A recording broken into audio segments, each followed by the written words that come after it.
Joining us today is Danielle Keperling. She's the Executive Director of the Historic Preservation Trust of Lancaster County. C. Emlen Urban was an architect in Lancaster, and the Historic Preservation of Lancaster preserves some of his buildings. What's so significant about his work?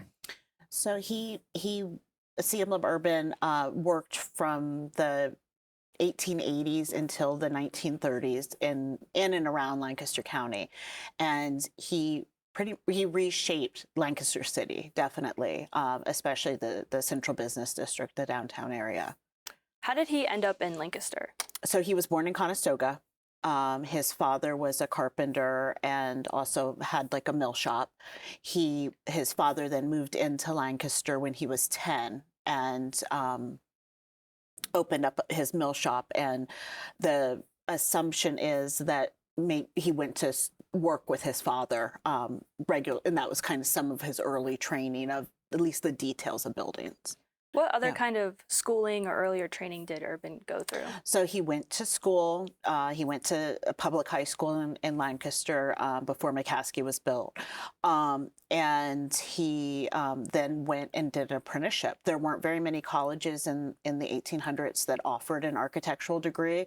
So he went and did an apprenticeship. And by the time he was in his early 20s, he was back in Lancaster and working for himself.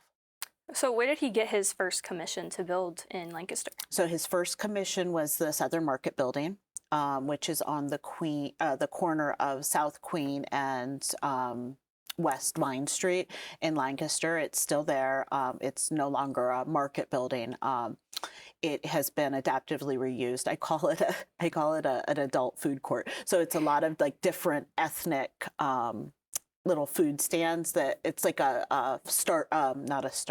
incubator for restaurants. So they can kind of try out their concepts there and then move to, as they grow and get a following, they can move to another place. But there's a bar in the middle, so that's why I named it an adult food court.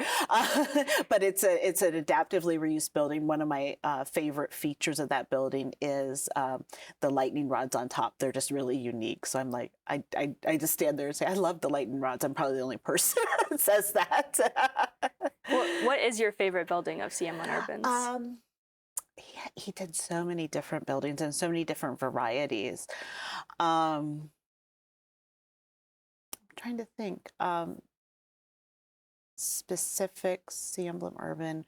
Maybe it is the Southern Market because I just love those lightning rods, and it has a lot of interesting features. Like some of the terracotta tiles have like animal heads because it was a food market. It was, and so like those kinds of things are interesting to it. How would you describe C. Emlen Urban's overall architectural style?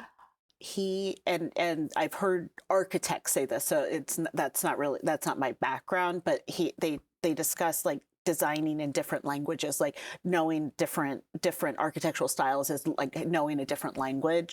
And he designed in like 45 different architectural styles. So he had a wide range from like the different styles that were popular during that time, like the different Renaissance, like the colonial revivals and the Victorians and some of the like Gothic revivals. Like there's a lot of different styles that he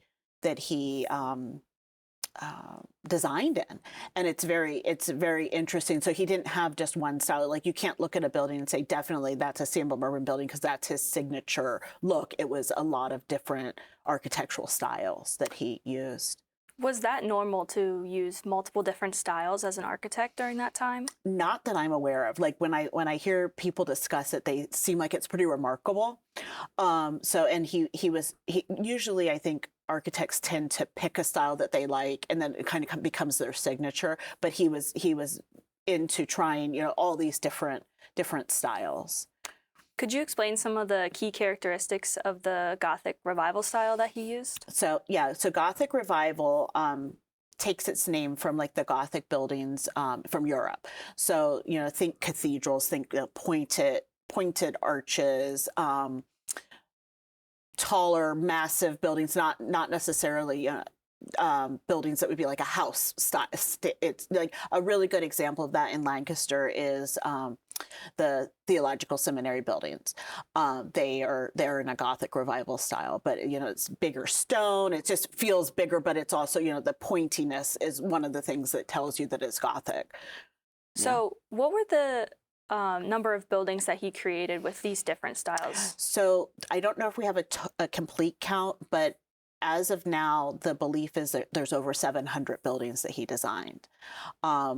Greg Scott, he's an architect in Lancaster who really has dove into Emlen Urban. He's tallying. So when we did our first tour in 2010, the thought was there were about 100 buildings, and now we keep finding more and more that he designed, and the count is over 700 now. Wow. Yeah. Are there any that they're unsure of the attribution to Urban? There are. There are some buildings that it's like, is it a CMM? And a lot of times what they've done to kind of research to find out, because there weren't building permits, at least at the beginning of his career, is they go back through the newspapers and see when a building was being opened or a building was being built. It was getting reported in the newspaper, and it would often list the architect. And so that's how they're doing the attributions. If you were to look at a building designed by Urban, what specific features should you be looking for? I don't know because he did so many different styles, I don't know if you could find one, like something specific, but he was very into details. So like there's a house on Buchanan Avenue that he designed for the Wolfson family. And it's a Tudor style, a Tudor revival.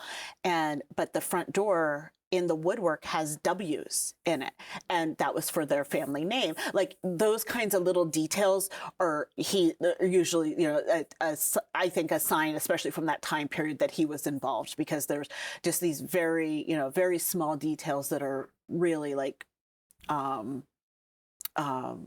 out. It seems like he put a lot of thought into his designs. Did he use any patterns in his buildings? Yes, and so during that time period, and that was one of the things that allowed the Victorian houses to get much more detailed, was that we were able to start mass producing, whether it was terracotta tiles or trim, like the Victorian trims. You had the Sears houses where you were just getting a house in a box getting delivered to you. Those kinds of things were being tried out during that time period. So there were pattern books, but there were also catalogs where you could order these things and have them brought in. So like the tiles that I mentioned on Southern Market, those came out of a catalog. So they're like, for us to reproduce them now, it would be terribly expensive, but for him to add those details in that way, he could just order it from a catalog and then have the mason, set it in place to make that decorative feature. So could you walk us through from Urban getting a commission to completing the design? What would that process look like? So I would assume that it would be very similar to the way the process now. So he would meet with the clients. He would talk to them about what what their needs were, what they needed the building to do, and then he would go off and design it. Now there is kind of famously, and actually it's an adaptive reuse building now. I think it was the boys' high school. It's on the corner of Charlotte and Chestnut in Lancaster. It is now an event venue and condos. But it had a lot of cost overruns. He was building this beautiful building, and it is beautiful. But he gave a speech there where he talked about, not building with cheap materials and building things and they call it his Build Strong and Substantial. So that's the name of a booklet that the city put out. But I think that it is a lesson for us to build things that have permanence. But so there was some tension there. The school board was not real happy that his design kept going over budget. But I think that happens now too. Yeah. But I think that it was a give and take. Like, he had these ideas for designs, but then he also had to work within budgets and work within what the client wanted. And then he he would get the builders and other, all the tradespeople involved, and the building would be built. And he was often on site for a lot of the projects. And I don't think all 700, like I've thought about like, how could he do this? Like, so he had a small team of people that, and the book that I was reading about him, they have maybe 5 people that work for him. So still, that's pretty impressive that they didn't have computers. They didn't have like easy ways to communicate. They probably had phones, but nobody was carrying a phone with them. That much work got done, and it was over a long period of time, but still, that's a lot of design and construction projects to get through. So you mentioned the clients. What were the kind of people or businesses that were buying his designs? So it was the who's who of Lancaster and Hershey during that time period. Peter Watt from Watt and Chan, the department store. He had the department store. The facade of the Watt and Chan building at Penn Square was designed by Emlen Urban. So was their house, which is Roslyn, which is on Marietta Avenue in Lancaster. The Warfels, the Woolworths, the Brunswick Hotel, the original Brunswick Hotel, the YMCA. There were banks, there were schools. Milton Hershey, the house that he designed for him in Lancaster was torn down, but he did design most of the Hershey related buildings in Hershey. They were good friends. The Hamilton Club. There were a lot of churches. Yeah, and the post office. So there was a wide range of clients and different building uses. Oh, and schools. He did a lot of schools too. So there was a wide range. In addition to all of the design differences that he did, the different architectural styles. He also had a wide range of building usage types. There was even a barn that was designed. So like he just did a wide range of, I don't know if he was seeking out, these different, interesting projects, or if he was just taking, whatever work came in. Have the functions of the buildings that he designed changed? They have. So there are some that have been adaptively reused. I mentioned the school that now is condos. There are several that have been adaptively reused in Lancaster. The Staley Silk Mill, which is in Manheim Township, has actually been redone into housing also just this year.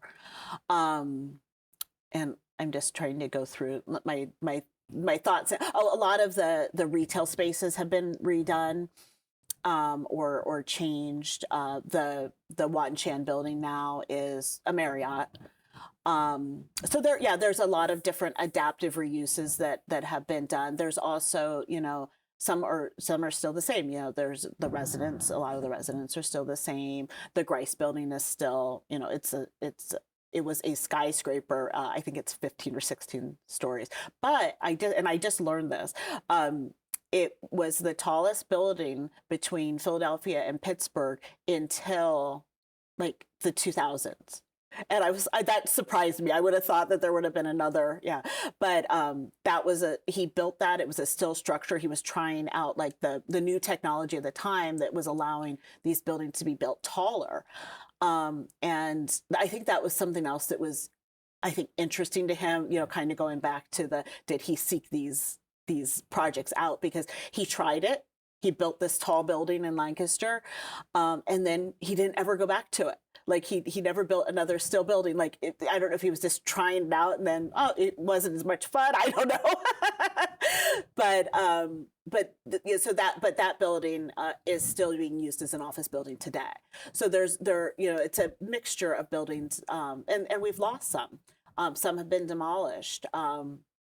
The YMCA building, the original Brunswick Hotel, just recently, just the beginning of last year, we lost. Oh, actually, that was the building, but it was tied to. But that building, the building that he designed was not. So I can't claim that as his.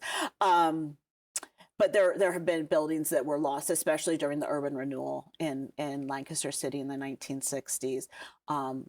A lot of the center city got torn down, and those we lost some beautiful Emlen Urban buildings. The original Woolworths building on Queen Street was beautiful. It had a rooftop terrace for the employees to have their lunches on, and it got torn down, and they put up a building that was not nearly as pretty.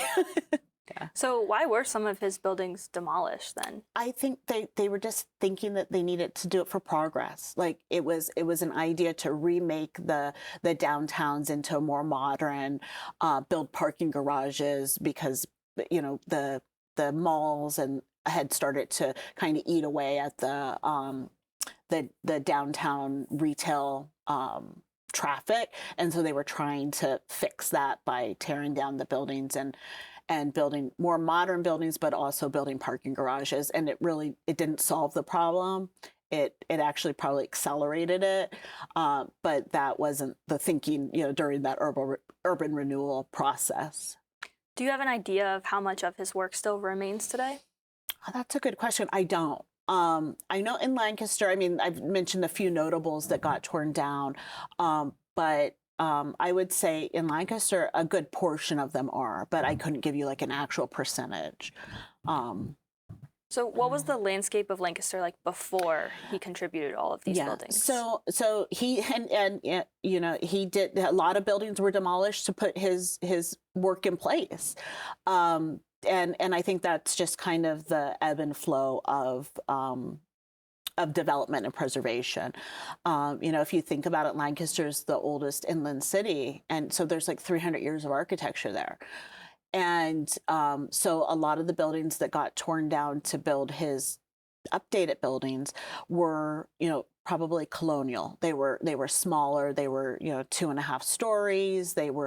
And so, there's a building, a picture of the original newspaper office on King Street, and it was a small colonial building. It was 2 stories, just a very simple building, and that got torn down to build the new newspaper office, which is 3 or 4 stories.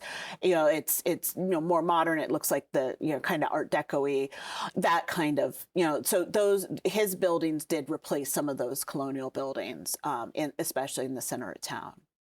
So you mentioned that he would have porches on the buildings. Mm-hmm. How did he employ windows and that as an element in his design? He used windows often, especially downtown. He was doing it was a time when you could have bigger sheet glass. So the kind of the evolution of glass was that, early on it was very small. So like if early colonial buildings, the panes of glass were very small. And then the technology allowed bigger and bigger. Finally, we could get to like storefront windows. And he was using those in the retail spaces, which was a huge difference. And actually when the Marriott redeveloped the old Wat Chan building, they opened up some of those window spaces again. And the first time I walked past, I'm like, yeah, this is what it should have looked like. I didn't even think about it before because they had been closed off. But yeah, it would have had huge display windows because that's what department stores had. So that was something that I thought was an improvement when they did that. And so using those the new technologies, kind of like the seal with the Grice building, he was trying to innovate and use new technology while keeping true to classical design. So it was, and I think that's probably why his designs have enduring power, because they do have the classical designs, but they also, were trying out new things. So how would you describe his style changing over time? Because you mentioned that there's a bunch of different materials, Right. We have advancements in technologies. Yeah. I would say that his designs changed, as the technology changed, but also as people's styles changed. So like early on, it was very traditional. And not that he left the classical roots that he had and good design, but he got more into trying different things out, such as, different decorative elements, or, the bigger glass, and also making the buildings more, I think, more useful. But trying out different, like, what the different architectural styles, like, in the 20s, the Art Deco, and some of the newer styles, like, that was probably very cutting edge for Lancaster to have these new buildings being put in that were reflecting, what was going on in other parts of the country. Because early in Lancaster's history, the architectural styles were probably about 15 years behind, because the information just wasn't traveling easily. And so he was taking advantage of being able to learn about what other architects were doing in other areas, and then bringing that to Lancaster. So we've been talking a lot about the exterior, Yes. focusing on his designs. Mm-hmm. Let's move to the interior. What kind of features would you see? Very decorative staircases, mantles, but the mantles were beautiful, but kind of understated for, like, some of the buildings. I mean, some of these buildings that have, like, are like 10,000 square feet, like the Roslyn Mansion. They're huge, and they were built with servant quarters, and servant stairs, and the call bell system, so that you could get people from different rooms. All of that was, very cutting edge. Well, not the servant areas, but like the call bell, that was very cutting edge at the time. But it also, gives us a glimpse into how people lived then, like how there were people, these houses that were so big needed a full household of people to take care of them. It wasn't just the people that owned the houses. They had to have hired help, and some of that was, I know I realized that when I started watching The Gilded Age. But the other time that I really thought about it was standing on the third floor at Roslyn, and there was a nursery off of the room that was the maid's room, because that, the woman of the house was not getting up to in the middle of the night with the baby. And a lot of the house wives, like, guides during that time are pretty much how to run a household, not how to be a housewife. They're how to manage your hired help. So it was definitely a different time. But so those things, kind of give us a glimpse into that history and that understanding of, how different things were. Did he change his interior based off of those different things that were happening? I think in some ways, like, he had to build, space for people that were going to be living there and also working there. I think the other thing that, the systems for, like, calling and things, I think that was, that was just kind of it was new technology, and that was what was expected. I think also the interiors, you see this a lot in older buildings, but there was definitely a public area that was, very grand and very beautiful. And then you get into the private spaces where, people didn't usually go. So you could downplay the woodwork a little bit, and you could make it a little less formal. And I think that was that was common in the era, but he did that very well too. So the woodwork is still beautiful, but it's just not as, maybe over the top as it was, on the first floor, where you would have guests. So take us on a tour of a walking tour with the Historic Preservation Trust. What would the environment be like? What buildings would you see? Yeah. So we have a specific Emlen Urban walking tour that happens downtown, and we start at the Trust House, which is not a headquarters, which is not a Emlen Urban building. It was built in the 1700s. It was saved in reaction to the urban development that I discussed earlier. But it was, so then you walk around downtown, you see some buildings that he remodeled that were existing, that he changed. You see some buildings that he built, that he completely redesigned. There's a lot on the first block of King Street as you walk up towards the square. Then at the square, you have the Grice building. You have the facade for the Marriott, which is the Wan Chan facade. And then you have There's also, as you go down Queen Street, there are, places where he had beautiful buildings that were demolished during the urban renewal. So there's a lot of different stories to be told on those walking tours. And there were, there's one at the courthouse. There the old part of the courthouse on the corner of King and Duke, he built like a bump out pretty much on both sides of the stairs, right over on the King Street side. And I heard from Greg Scott that was his least favorable design, because people were upset because they used to set up like a market on those steps, and that took away their market opportunity. So you get pushback and public opinion, but you also would see the Southern Market. So it's a wide range of, from one of his very first commissions to some of his very last commissions, all within downtown Lancaster. Are there any ongoing preservation committees that are taking care of his buildings? So most of his buildings are privately owned, but what the Preservation Trust does is we, try to highlight the work so that people are aware, because I think that for a while his story was forgotten. And then we also provide, technical assistance if the homeowners or the building owners need it, like questions about repair. And then we advocate and educate. And the tours are a lot of our education, so that the people are aware of the different architectural styles, but also, the people who built them and the people who designed them, and just telling those stories so that the general public is more aware of why it's important to preserve these buildings. We've been speaking with Danielle Keperling, the Executive Director of the Historic Preservation Trust of Lancaster County. Thank you for being here today. Thank you.